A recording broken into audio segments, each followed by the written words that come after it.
اسلام آباد کے ایک حافظ ہر سال تراویحیں پڑھانے جاپان جاتے تھے۔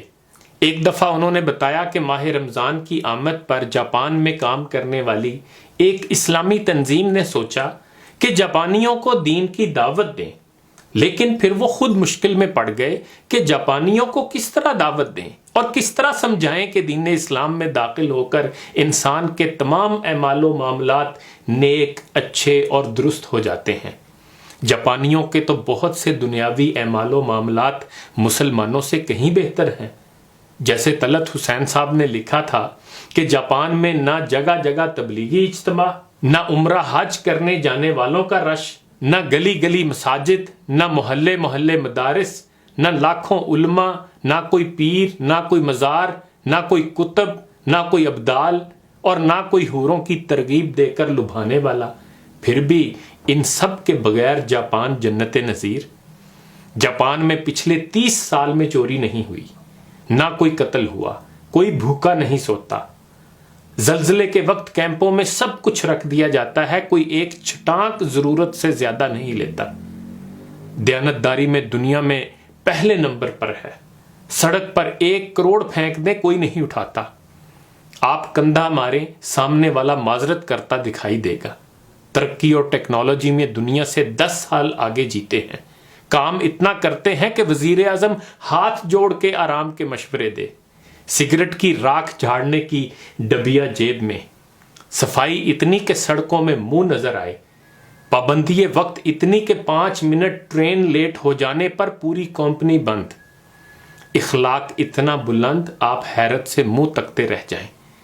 اخلاص، مہمان نوازی اور ثقافت کمال۔ چاول کی فصل مرغوب غذا، ایک دفعہ قحط پڑا تو 30 سال کا ایسا ذخیرہ کیا کہ دنیا سے چاول نایاب ہو جائیں لیکن ان کا ذخیرہ ختم نہ ہو۔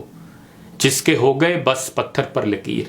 2 نمبری اور بے ایمانی کا تصور محال۔ ذہن میں سوال آتا ہے کہ وہ کس نظام، کس کتاب کے پیروکار ہیں؟ یہ تو علم نہیں۔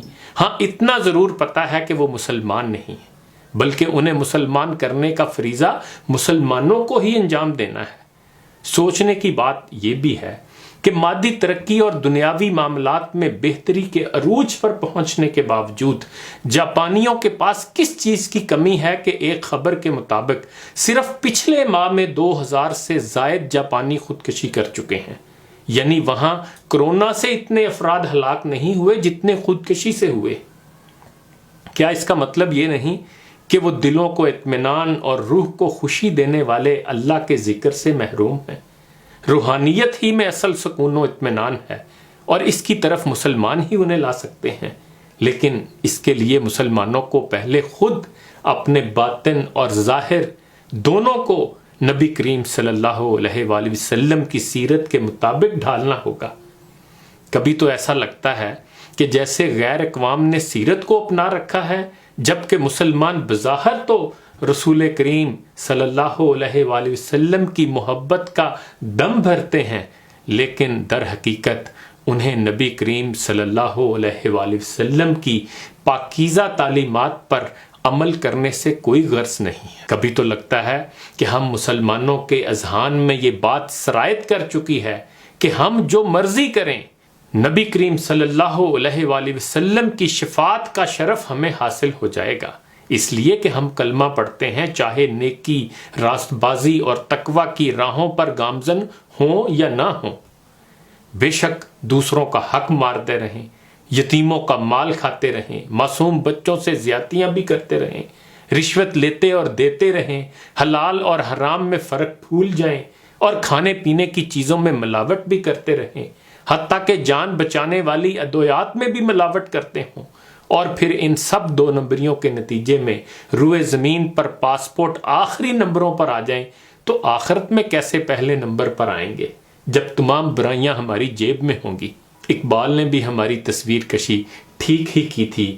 ہاتھ بے زور ہیں، الہات سے دل خوگر ہیں، امتی باعث رسوائی پیغمبر ہیں، بت شکن اٹھ گئے باقی جو رہے بتگر ہیں، تھا براہیم پدر اور پسر آزر ہیں، بادہ آشام نئے بادہ نیا خم بھی نئے، حرم کعبہ نیا بت بھی نئے تم بھی نئے، جن کو آتا نہیں دنیا میں کوئی فن تم ہو، نہیں جس قوم کو پروائے نشیمن تم ہو، بجلیاں جس میں ہوں آسودہ وہ خرمن تم ہو، بیچ کھاتے ہیں جو اسلاف کے مدفن تم ہو نکو نام جو قبروں کی تجارت کر کے، کیا نہ بیچو گے جو مل جائیں صنم پتھر کے۔ منفعت ایک ہے اس قوم کی، نقصان بھی ایک ہی سب کا نبی، دین بھی ایمان بھی ایک، حرم پاک بھی اللہ بھی قرآن بھی ایک، کچھ بڑی بات تھی ہوتے جو مسلمان بھی ایک، فرقہ بندی ہے کہیں اور کہیں ذاتیں ہیں، کیا زمانے میں پنپنے کی یہی باتیں ہیں؟ کون ہے تارک آئین رسول مختار، مصلحت وقت کی ہے کس کے عمل کا معیار، کس کی آنکھوں میں سمایا ہے شعار اغیار،